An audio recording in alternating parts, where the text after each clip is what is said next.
welcome to session 5, man.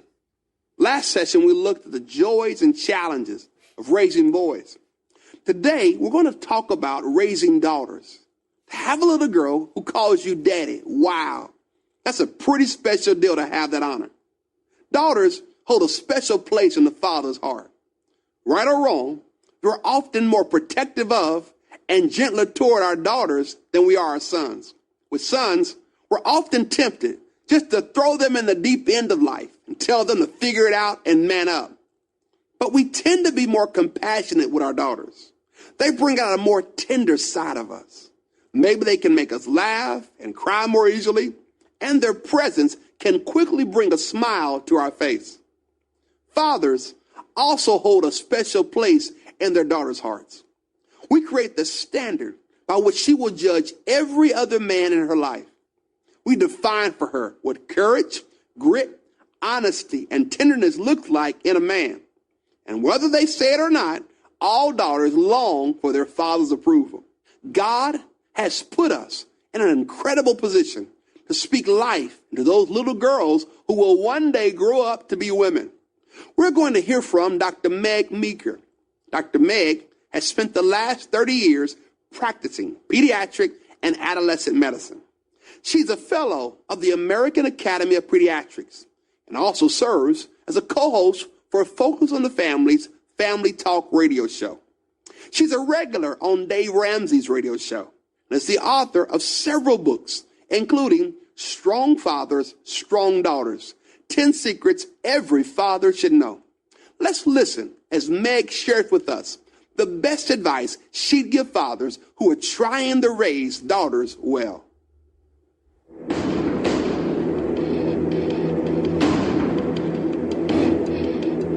Men, good men, we need you. I don't know if you're a father or if you're a grandfather. Maybe you're an uncle. Maybe you're just a big brother. But chances are in your life you have a young girl who needs what you have to give her. I wrote the book Strong Fathers, Strong Daughters as a pediatrician, yes, because I've listened to a lot of young girls for 30 years now. But more importantly, I wrote it as a daughter because I am convinced of one thing, Dad. If you are allowed to see who you are from behind your daughter's eyes for 10 or 15 seconds, your life will never be the same. Because you are so very different than you think you are from your daughter's vantage point. You see yourself as your daughter's dad. And I know that sometimes you look at your daughter and you think she's sort of this foreign creature. I don't know who she is. I don't know what she thinks. I don't know what she wants. I don't know if she likes me or she doesn't like me. But what I want you to understand now is how she sees you and how she needs you and what she wants from you. The first and most important thing you need to understand, Dad, is this. You are the most important man in your daughter's life. That's right. It's not her husband. It's not a teacher. It's not a coach. It's not your pastor. It's you. And I know that many of you hear that and you say, well, how can that be? I don't ever see my daughter. Maybe you're a divorced dad. Maybe you've been sort of kicked out of the family. Maybe your dad in jail right now and you don't see your daughter. Or maybe you spend a lot of time with your daughter, but she's 13 or 14, and whenever you walk in the door at the end of the day, she looks at you with a scowl on her face, and you say, how in the world can you say that I'm the most important man in her life? Let me tell you why. You are your daughter's first exposure to male love. When your daughter is born and you pick her up, she senses that you are different. You smell different. You feel different. You sound different to her than her mother does. And that's very important to her. Because no matter what anybody says, she recognizes in your person that you are male. You're not female. You're not her mother. Her mother is very different. I have honestly sat in my office before, and I have witnessed little baby girls who begin to cry. And a father will be sitting in the chair and the mother's holding the baby and she cries and cries and cries. And then her dad goes to pick her up and he holds her against his shoulder and somehow she begins to relax and she feels calm. Why? Because she knows that you're different from mom. In your smell, in your touch, there's security, there's protection, and she wants to be protected. She wants to know that life is good. She wants to know that life is safe. So right from the moment she's born, she knows you're different than her mother. You are her first exposure to male love. During those first few months that she's born, in the first few years that she's born, she looks at you for many, many things. What does she look for? She wants to know if you're going to keep her safe.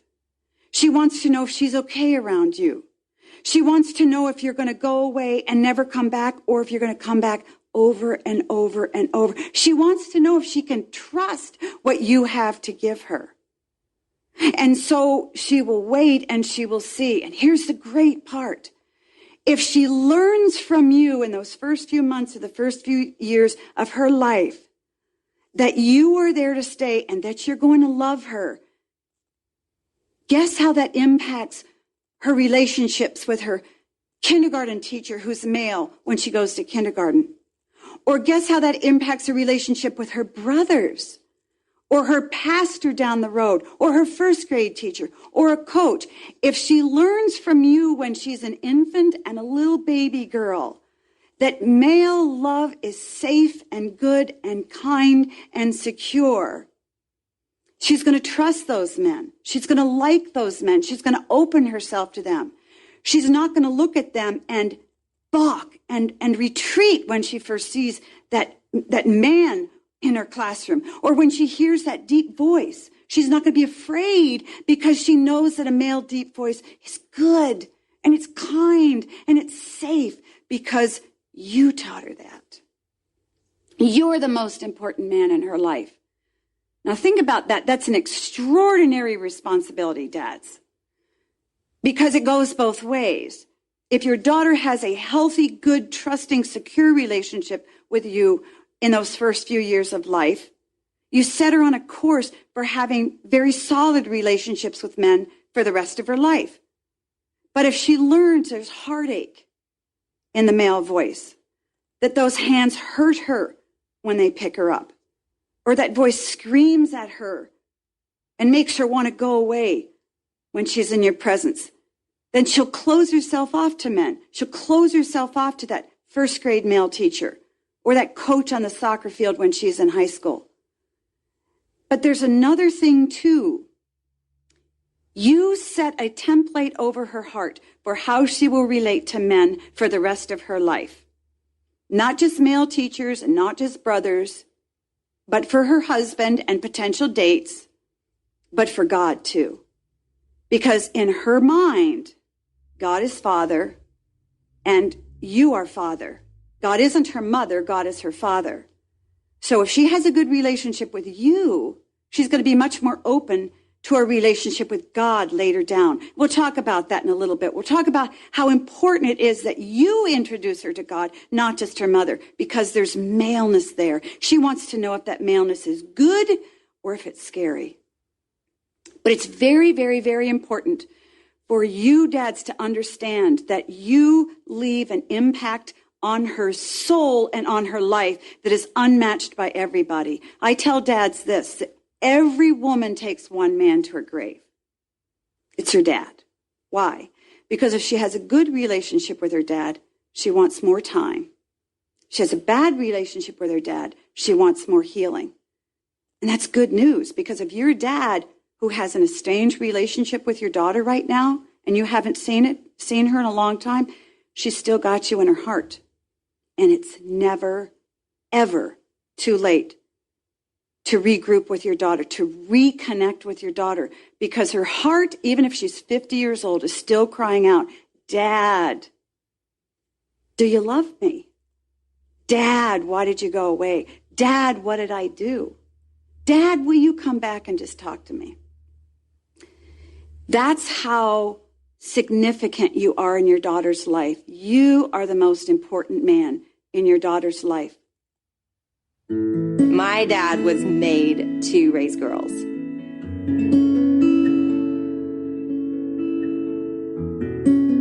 every night he used to come in and get on his knees and just pray over us and tuck us in. He told us stories about elephants and giraffes, and they all had names. He just was so intentional and so committed to us and to leading our family and to providing for our family and to making us feel very safe and secure.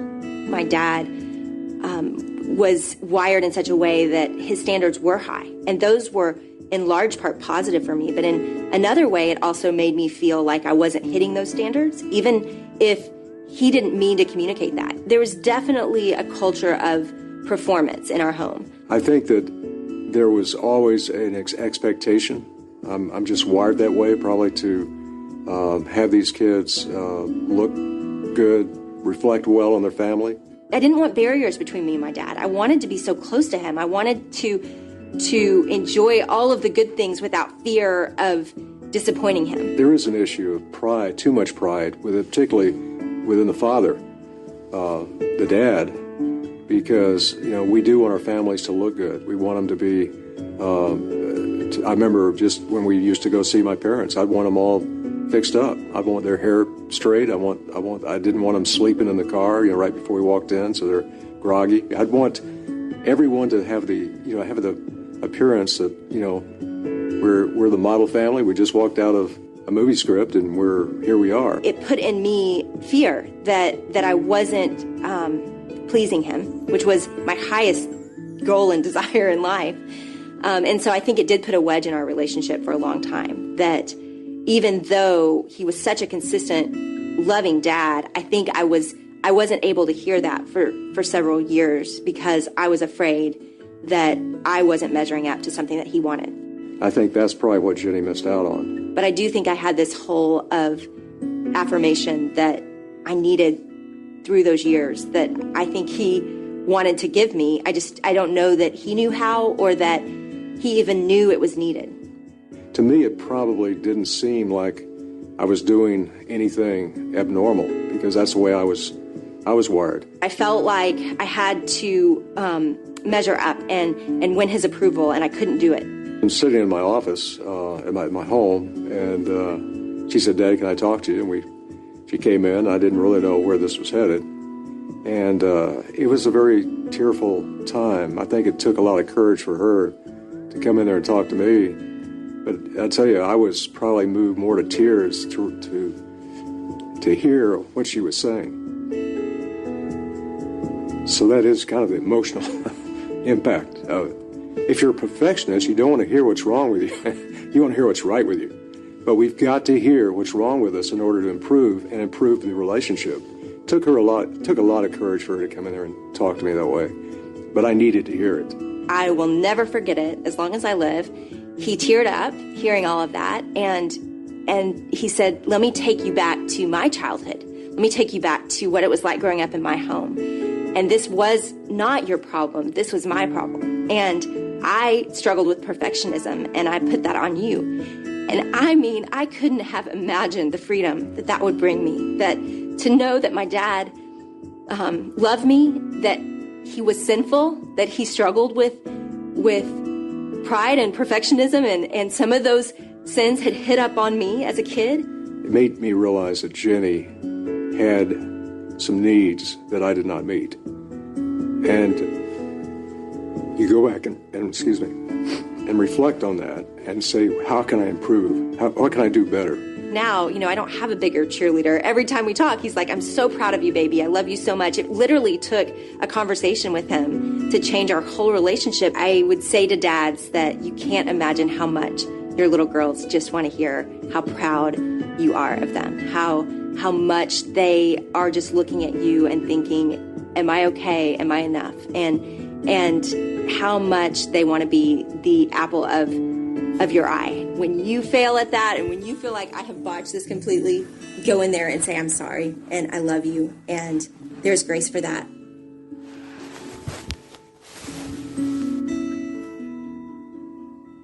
What you say to your daughter is extremely important. How you talk to your daughter. I want to warn you something here. You can't talk to your daughter the way you talk to your sons. I know you want to, and I know you're comfortable with that language. Men speak very directly. They're very problem-solving oriented. You find a problem, you identify the problem, you answer, you give the solution, and the problem is solved and you moved on. But girls don't want that. What your daughter wants from you is just for you to listen to her. You know, many times parents tell me teenage girls won't talk. Well, that's not true. They will talk. But they want to talk about themselves, and they want to talk to somebody who will listen. And I want to tell you something, dads. That's why you can parent better during the teen years than us mothers, because you talk less than mothers do, and you listen more. So when you're listening to your daughter, just listen to her, let her talk, but don't find the problem that needs to be solved and then give her the answer. So just listen to her. Be very careful in the words that you use with her. Don't talk about her body, and don't talk about what she looks like all the time. Talk about her character. I know you want to say, oh, you look so pretty today, but when you begin to talk about a girl's beauty, you walk into a lose-lose situation. You can't say anything right. If you tell her that she looks beautiful, she doesn't hear, oh, I look beautiful to my dad. She hears, oh, my dad likes it that I look really pretty. Maybe I should make myself prettier. Or if she's in 7th grade and you say, you look pretty today, but she's feeling terrible about herself, she will hear from you, you could look a little bit nicer. So avoid talking about her beauty and her looks. And I know your intentions are very good, but don't do it, because she will hear something very different than what you say. So instead, talk about her character. Your words change who your daughter can become. And that's hard for men to understand, but it's very true. Here's a case in point. When I was 16 years old, I decided I was going to go to medical school. I had sent all my medical school applications out, and one after another came in rejecting me. And I finally got my final rejection letter from medical school. And I, at 21 years of age, was despondent. Plan A was killed. I had no plan B, and I thought, my life is over. And I went out for a jog to just clear my head. I came back into the house, and it was about dinner time, and I heard my father on the phone in his study. And that was unusual, because my dad was a very quiet man, and he didn't talk on the phone a lot. But I heard him say my name.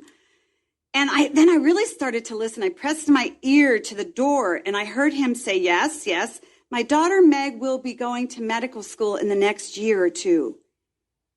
And when I heard my dad say those words, I was stunned. I was stunned. And what I was most stunned by was his confidence that I would be going to medical school. And I will tell you, I was 21 years old at that time. And when I heard my dad's voice and the confidence in his voice that he had in me, my life changed. And how long did it take him to say those words? 5 or 10 seconds? I don't know. But I walked upstairs to my room, and I thought, if my dad believes that I'm going to go to medical school, I'm going. Now, my mother always told me I was going to, but I felt in my heart she had to be my cheerleader. That's what girls believe, you see. Mothers have to love us, and mothers have to cheer for us, because our moms are our moms. But when it comes to your dad, the words your dad says to you as a daughter have an authority with a capital A. I don't know why. I have not seen research on it. But if you're a woman listening to me, you know exactly what you're saying. When your dad says something to you or about you, be it negative or positive, you become that. You believe that. Those words sink into the core of who you are. You see, the words you speak in your daily lives change who your daughter becomes as a woman. Your daughter listens that attentively to you because she hangs on the words that you speak. Your daughter, when you walk in a room, she scours your demeanor and your tone of voice and your body language for clues about you. What do you like? What do you want? What do you believe, Dad? Do you believe that the people that you work with are obnoxious? And are they a pain in the neck? Or are they too wealthy? Or are they taking advantage of you? Or do you believe, Dad, they're good people? Do you believe, Dad, that you're there to help them, encourage them, and serve them at work? Your daughter listens to what you have to say because she's looking for clues about what you believe is good and right. And if she finds it, guess what she'll do with it? She picks it up and she puts it on her person. And she begins to live that out because she sees if it's good for you, it's going to be good for her. And that's how her identity begins to be shaped and formed. What she sees in you, she tries on to see if she likes it too. And finally, I want to press on one other very, very important point is this. Your daughter's identity in large part is shaped by reading you for clues as to what you're thinking about life, but more importantly, what you're thinking about her. That means that when you walk in a room, she looks to you for clues about what you're thinking about her. Now watch your daughters the next time in your room. I don't care if she's 20 or 2 or 15 or 35. She will look to you to answer questions for her. Dad, what do you think about me? Are you paying attention to me? Do you like what I'm wearing? Do you like what I'm saying? Do you like what I'm drawing on the table? Do you like the book I'm reading, Dad? And if she finds answers to those questions like, yes, I like the way you're talking. Yes, I like the project that you're doing. Yes, I like the book you're reading. I am so happy to see you.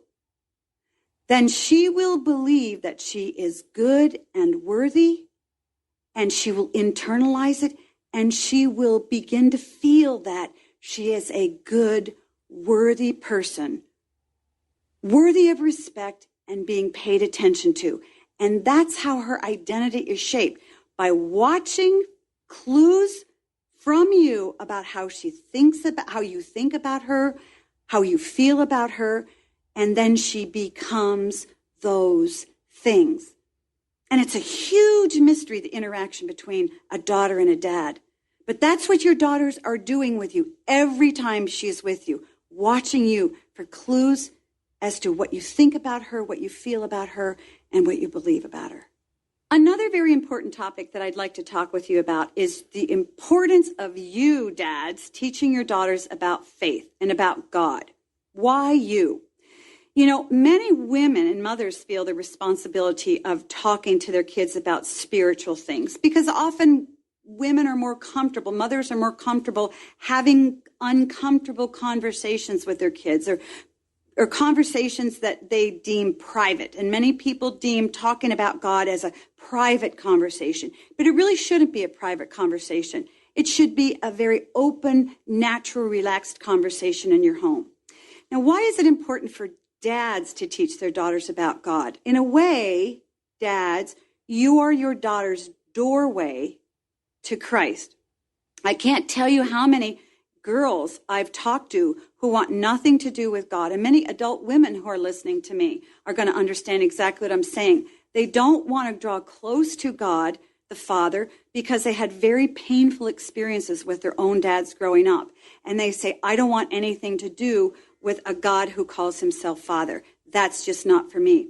You are in a beautiful position to break all of that down. Teach your daughters how to fight with their minds. Teach them how to have a will of steel and to be resolved and to be steadfast and to be committed to something. So when I say teach you to fight, what are we talking about? Specifically, I'm talking about teaching your daughter to fight off toxic messages that are coming to her mind on a daily basis through our culture. What you as her dad need to do, because you're older and you're wiser, is to gently talk to your daughter as she gets older about what she thinks about herself.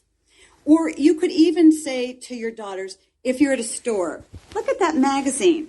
What do you think that lady's life is like? Do you think that lady is pretty? Do you think she really looks like that? And talk to her and listen to her, the answers that she gives you. Your daughter may say something like, oh, yeah, I think she's beautiful. Or she may just pretend she didn't hear what you said because she knows what you're driving at. Ask your daughter what she thinks about them and think